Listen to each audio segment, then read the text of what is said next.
All right, greetings. This is part two to part one. This is part two to part one. No matter where you're from or where you're at, let's get ready for combat. Okay, this is part two. All right. What I would like to say is, I don't care how elementary this sounds, I know who I am, right? Knowing who you are is so much power, right?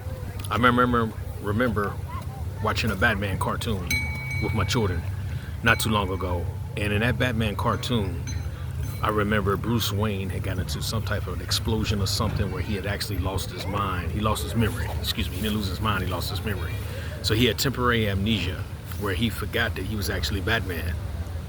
Well, going into battle, he was no good forgetting that he was Batman. All those years of training, all those years of discipline, he forgot exactly who he was. So this is one of the reasons, one of many reasons why it's so important, it's so significant for us to remember who we are. We can't remember who we are if we're battling Alzheimer's or dementia and we're losing our memory, we're losing who we are, we're losing more and more of ourselves, right?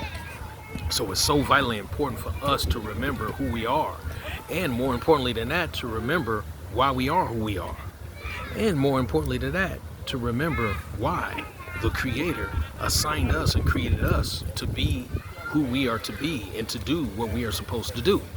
So those are the importance of having such a sharp mind, all right?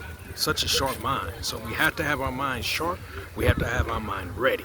It's necessary to survive, to live life without being deceived.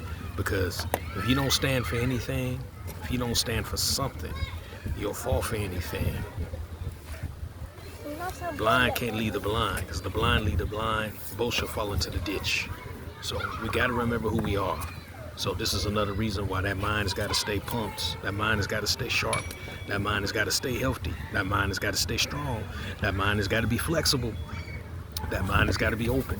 That mind has got to be ready to receive. All right. So all I got to say, end of this video, y'all have a blessed one. The fight is just beginning.